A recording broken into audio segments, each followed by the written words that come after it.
Nëse ka një plan për shpopullimin e Shqipërisë, a mund të jetë një plan i, po themi, izoluar, pra vetëm që mund ta zbatoj vetëm krerët tanë të Shqipërisë, pra të shtetit, apo mund të jetë dhe një plan më gjerë se sa, po themi, kryeministri, presidenti që mund të jenë përfshirë. Pra si e shikoni këtë lloj faktor të shpopullimit dhe apo janë faktor të ndryshëm që siç ndodh edhe vende të ndryshme që shumë, po themi, shtetas shkojnë në një vend tjetër për një jetë më të mirë. Pra, sepse për ta sqaruar pak më shumë, akuzat janë që këtu ka një plan shpopullimi të shqiptarëve për t'i zëvendësuar me shtetas të tjerë. Pikës pare njëherë ju po ripërtypni tezat që nxjerr për ditë në televizor, propaganda e shfrenuar e kryeministrit, e duqes së Surrelit, siç e quaj unë, dhe tani ka sjell mbrapsht edhe ka rikthyer në zyrën e vet edhe fugën. Pra këto janë gjitha taktikat që përdor Paria e Tiranës në rrjetet sociale me mënyra jashtëzakonisht shumë sofistikuara për të mbjellë mendime në mendjet e njerëzve. Mos bini pre këtyre. Ne nuk na intereson aq shumë. Njerëzisht po, më interesojnë vuajtjet e popullsisë në Gaza, por unë e kam hallin tek shqiptarët. Më interesojnë edhe vuajtjet e popullsisë në Republikën Dominikane të Kongos, për cilën nuk shqetësohet njeri, po si njeri e di që atje vdesin miliona njerëz, ka një luftë që vazhdon për burime natyrore, është një popullsi e varfër etj. Po të hym nga ana morale dhe etike, më vjen keq mua për Republikën Dominikane të Kongos dhe për popullsinë që vuan atje, por nuk e kam hall për primar. Problemin primar që duhet kemi ne shqiptarët, primar, sekondar, terciar, të gjitha llojeve të ndryshme, duhet të jetë fati i shqiptarëve. Kjo më intereson mua, kjo duhet na interesojë ne, dhe sepse jemi në rrezik ne shqiptarët. Përpara çdo gjëje tjetër, përpara çdo lloj arsyetimi tjetër etik ose moral, unë vej fatin e shqiptarëve. Pra, ne nuk kemi punë me botën, nuk kemi punë me agjendat ndërkombëtare, le ta lëm duqes Surrelin kur të iki nga burgu, ndoshta mund edhe të merret me agjendën ndërkombëtare të zgjidh hallët e botës, por për momentin ai është duke vendosur një agjend të tillë në zbatim, duke zbatuar rigorozisht një agjend të tillë në Shqipëri. Dhe kjo është dora e Parisë së Tiranës në bashkëpunim me aktorë të sindikatës ndërkombëtare të krimit, me aktorë të cilët kanë shitur me nderen të gjithë shoqatave, lozhave të ndryshme të botës, që dalin sot, disa prej tyre dalin sot edhe nëpër protesta dhe bëjnë sikur janë njerëzit që e duan Shqipërinë më shumë se sa gjithçka tjetër. Të gjithë këta janë fajtorët, të gjithë këta pa ndëshkimin e tyre nuk bie sistemi, pra duhet ndëshkim. Ndëshkim jo në kuptimin fizik të fjalës, se nuk ka nevojë të jemi sadist, por duhet ndëshkuar mënyra e sjelljes. Duhet ndëshkuar ajo që ata kanë bërë gjatë tyre 35 viteve. Duhet ndëshkuar mënyra se si ata janë pasuruar. Ju duhen sekuestruar dhe konfiskuar pasuritë të tyre.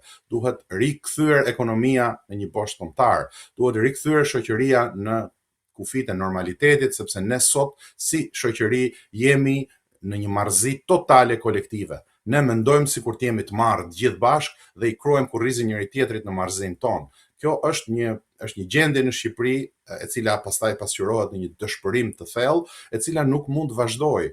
Nuk ka rrugë tjetër, nuk di se si ta them në mënyrë tjetër. Të gjitha çfarë thuhen janë të gjitha kot. Kjo rrugë nuk mundet të vazhdojë. Nëse do vazhdohet kjo rrugë, Shqipëria nuk ka të ardhme, Shqipëria do të shpopullohet, do të rizëvendësohet dhe do të rifillojë me një popullsi tjetër me mënyra tjera etj. Nuk ka zgjidhje tjetër. Zgjidhja është o sot do ndahemi me këtë rrugë, ose pastaj do rrim, do flasim dhe do analizojmë se si Paria bëri këtë, se çfarë pati protesta, se si kuvendi e minoi këtë punë, e do të merremi me gjëra të vogla, cilat nuk janë shumë të rëndësishme. Siç e thash, ai kuvendi është një përpjekje as një çerek profesionale, kushdo që e shef nga pikpamja se si u bë, si organizohet, cilat janë objektivat e paqarta, kush janë njerëzit aty brenda, është për të qeshur. Nuk e vret Parinë e Tiranës fare, për kundrazi, kanë çuar njerëzit aty brenda, nuk mendoj që ju intereson shumë edhe ta minojnë, sepse sa më shumë që të vazhdojë kjo lloj rruge drejt budallallëkut, sepse është budallallëk me brir. Më falni pak për arrogancën, po duhen thënë këto gjëra, sepse pastaj ngelin pa thënë dhe thon njerëzit që nuk na i tha kush. është budallallëk me brirë dhe kjo rrugë drejt budallallëkut me brirë vetëm se ja lehtëson rrugën Paris-Tiranës. Edi Rama me këta luan me peta, siç kanë pas luajtur gocat dikur. Kriti, në fakt, Elisa Spiropali doli në një prononcim për media duke theksuar se Shqipëria ka nevojë për një marrëveshje të re dhe bëri të qartë që ka dërguar, po themi, në Partinë Socialiste, në kryesinë e Partisë Socialiste edhe dokumentin që duhet të bazuar për të ndryshuar, po themi, gjithë mënyrën se si funksionon Partia Socialiste. Si e shikoni këtë lëvizje të Spiropalit, apo dhe këtu duhet të dyshojmë që është një zhvillim në, po themi, favor të zotit Rama?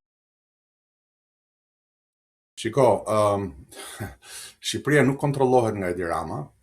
Shqipëria kontrollohet nga një dorë e fshehtë që funksionon nën Edi Ramën, që del nga ish sigurimi i shtetit, të cilët janë ende në jetë një pjesë e mirë e tyre, djemt dhe niprit e tyre janë gjithë në pozicione kyçe. Pra, nuk kemi të bëjmë thjesht me personazh që është gjysmë skizofren, me kartel që në rinit vet, e që edhe bota e di se kush është me çështjet hapura gjyqësore në 4 shtete të ndryshme e të tjera. Nuk është thjesht Edi Rama problemi, prandaj unë fillim thash që kushdo që thot kur të bjerë Edi Rama është i kontrolluar nga dikush tjetër ose është budalla. Sepse Shqipëri nuk e kontrollon Edi Rama. Shqipëria është një dorë shumë e thellë që e kontrollon dhe ajo dorë gjithsesi është duke përgatitur, duke ditur që legitimiteti i Edi Ramës ka rënë dhe Edi Rama është duke mbajtur me dhëmb dhe me aftësi politike makiaveliste pushtetin, është vetmja gjë që mban pushtet, është duke përgatitur një zgjidhje alternative për parinë e Tiranës, jo për shqiptarët. Ata janë duke u përgatitur për të thënë që thela në pushtet dhe në opozit duhet ndahet ndryshe. Dhe Elisa Spiropali dhe Ditmir Bushati dhe gjithë dora e vjetër e Partisë Socialiste, e cila ka gjetur më në fund shtyllën kurrizore tani që të kundërshtoj liderin suprem apo duqen e Surrelit, e gjitha bëhet në këtë lloj vorbulle. Nuk janë më të besueshëm asnjëri prej tyre. Të gjithë çfarë janë njerëzit që kanë punuar këto 35 vjet, që kanë qenë në krye të shtetit, të gjithë kanë vjedhur ose kanë ngritur dorën për vjedhje, të gjithë e kanë pranuar vjedhjen si të pa evitueshme, të gjithë dhe nuk ju është dhimbësur fati i shqiptarëve, të gjithë kanë parë vetëm me nderën e vet dhe 4 muret e shtëpisë tyre, i kanë shumë fishuar ato, janë pasuruar sa për 7 breza, kanë vendosur pozicionin e tyre në shoqëri ashtu siç e kanë pasur në shoqërinë komuniste. Një pjesë kanë ardhur të ri, se ka dhe një pjesë që kanë ardhur në këtë tort, prandaj ajo dora e vjetër nuk ja fal Sali Berishës. Faktin që i tradhtoi edhe krijoi klanin e vet brenda kësaj, sepse ka marrë një pjesë të pushtetit, por të gjitha të tjerat janë prralla me mbret. Pra, edhe kjo Elisa Spiropalit është prrall me mbret, sepse Elisa Spiropali është një nga klanet më të fuqishme në Shqipëri, që kanë vjedhur, kanë marrë, kanë dhënë tendera. Elisa Spiropalit vetëm se sa ju prek pushteti. Nuk mund të ketë legitimitet një njerëz si Elisa Spiropali. As njerëz të tjerë, as njerëz që janë burg, si Ilir Meta apo Erion Velia, cilët i kanë duart të tyre, gishtat e tyre të shtrirë thellë në protest, se njerëzit duhet i dinë edhe këto. Pra, nuk është çështja se kush i ka. Paria e Tiranës normalisht që do të përpiqet të kontrollojë gjithçka. Ajo që nuk mund ta kontrollojnë dot është fryma, është mendja dhe shpirti i njerëzve. Dhe unë për këtë përpiqem të luftoj bashkë me ata pak shokë dhe miq të mi, të cilët e kuptojmë lojën. Këtu është në lojë mendja dhe shpirti i njerëzve. Dhe ajo mbahet dhe fitohet vetëm duke qenë të qëndrueshëm me ideologji të qartë kombëtariste, sepse ajo është zgjidhja e vetme. Duan apo nuk duan grupi koordinues, kuvendi qesharak, çdo lloj organizimi tjetër, se ka po organizohen partira, partiçkëra, ka shumë gjëra të tjera brenda për brenda, cilave do t'ju dalë koka shumë shpejt. Të gjitha këto lloj organizimesh që kanë për qëllim të kapin nga një copë të tortës janë të gjitha në funksion të Paris-Tiranës. E vetmja zgjidhje është protest, revolt, rebelim qytetar derisa të bjerë paria. Po s'vazhdoj kjo, po nuk u bë kjo, nuk ka zgjidhje. Gridi, në fakt ka pasur mjaft zhvillime, le të themi, edhe brenda Partisë Demokratike, ku u zgjodhën dhe nën kryetarë, sekretari i përgjithshëm, e përkundër nga që edhe protestuesit në fakt kërkojnë që të ketë një lloj reflektimi nga opozita, duket se edhe opozita vetë pat një riciklim të figurave të vjetra. Partia Demokratike ka vdekur, është një organizëm i vdekur që ekziston vetëm për inerci. Do të mbledh vota dhe për ca kohë për të shpëtuar familjen Berisha, por si parti politike, si funksion ideologjik, si ide, në gjitha llojet e formave që mund të konceptohet profesionalisht një parti politike, është një parti e vdekur. Dhe thjesht ka një funksion në brenda sistemit, që është që mban peng opozitën, se sistem pa opozit nuk mund të ketë. Opozit ka edhe në diktaturën më të thellë. Pra ka njerëz që kundërshtojnë linjën e pushtetit me mënyra të ndryshme, shpesh herë nga brenda, shpesh herë nga jashtë, por rolin e opozitës e ka zaptuar Partia Demokratike, e cila bën farsa të tilla qesharake për çdo kënd, dhe tani më kam përshtypjen që as shqiptarët nuk i pranojnë. Më vjen keq për disa personazhe, disa të rinj, disa me fytyra të reja, të cilët mendojnë me mendësi shumë të vjetër. Pra, mund të jesh i ri dhe mund të kesh mbaruar mastera në të gjithë vendet më të mira të botës, po edhe të kesh lexuar edhe 700 libra, po të kanë hyrë nga një veshë, të kanë dalë nga veshë tjetër se s'ke mekanizmin e kuptimit të qartë. Dhe shumë prej tyre që vetë promovohen ose që mendojnë se ardhmja i takon Partisë Demokratike, të re, të rinovuar, e prallat të tjera të këtij lloji, nuk kanë kapur dot thelbin e sistemit në Shqipëri. Thelbi i sistemit është që kontrollohet me dorë të hekur nga disa njerëz të caktuar, të cilët e kanë kontrolluar që në fillimet e tij këtë sistem, dhe të cilët nuk kanë përtalshuar kurrë, sepse ajo është natyra e lojës, ata janë ujë të vjetër politik.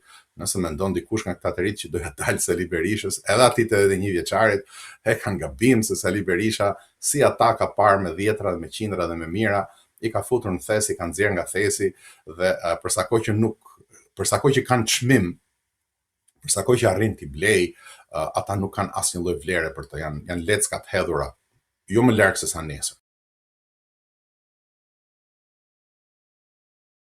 Ditët e fundit kemi pasur një përplasje mjaft të fortë të zotit Agron Çaje me disa përfaqësues Partisë Socialiste lidhur me një vilë 15 milion euro të tij në Itali. Si e ke parë këtë përplasje dhe besoni që ka akuza që bëhen vetëm për politikë, apo mund të ketë edhe, siç Partia Socialiste e cilëson, po themi, fshehje parash, pastrim parash e akuzat të tjera? Pse kjo përplasje mes dy palëve? Sepse Agron Çaje po përpiqet brenda Paris të zgjerojë thelin e vet pushtetit. Kjo është arsyeja vetme pse është në politikë Agron Çaje, për të mbrojtur biznesin dhe për të zgjeruar thelin e vet. Ashtu edhe ato partiçkat e tjera të vogla që mbledhin firma apo dalin bëjnë video nga protesta, nuk kanë asnjë lloj qëllimi për te interesit tyre të ngushtë. Kjo protestë nuk duhet i përkas dhe nuk i përket askujt. Kjo duhet të jetë revolt qytetare, rebelim qytetar i shqiptarëve të gjitha ngjyrave. Ka kohë për të marrë me politikë aktive dhe reale pasi të bjerë ky sistem, pasi të rregullohet mënyra e shtetit, pasi të kemi hyrë në kufit e një shtetkombi dhe të fillojmë të kemi një rrugë të qartë, një ideologji të qartë, ku do të shkojmë dhe si do ta bëjmë.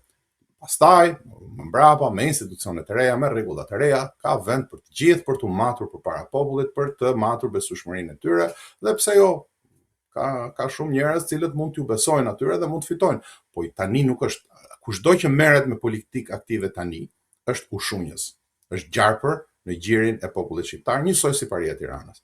Janë duke i kafshuar nga një cop mishi të smur që lëngon popullit shqiptar. Nuk kam asnjë lloj besimi, këto janë farsa mediatike, nganjëherë këto bëhen për të promovuar personin, për ta bërë opozitë me zor, sepse nuk ka besueshmëri, as nga ana ideologjike dhe as nga ana vizive. Nuk mund ta di se pse kanë bërë këtë punë, ndoshta ai e ka zgjatur ndoshta pak edhe krahun më gjatë se sa i takon, dhe ata e kanë treguar si ti tregohet kulishit se ku e ka vendin. Pra ka shumë mundësira të këtij lloji, po asnjëra prej tyre nuk është që ai lufton për shqiptarët, për interesin e shqiptarëve, kundër Parisë Tiranës. Ai është pjellë e Parisë Tiranës, ai është pjesë e Parisë Tiranës, ai ka bizneset me Parinë e Tiranës, kështu që është duhet t'jesh gomar e gjysmë të mos e kuptosh që ai lufton për interesat e veta. Dhe në rregull, është legjitime që ai të luftoj për interesat e veta, po jo të marrë flamurin dhe të thotë që unë po punoj për shqiptarët, se nuk është duke punuar. Griti, faleminderit shumë për intervistën, ishte kënaqësi. Faleminderit ju, kënaqësia ime.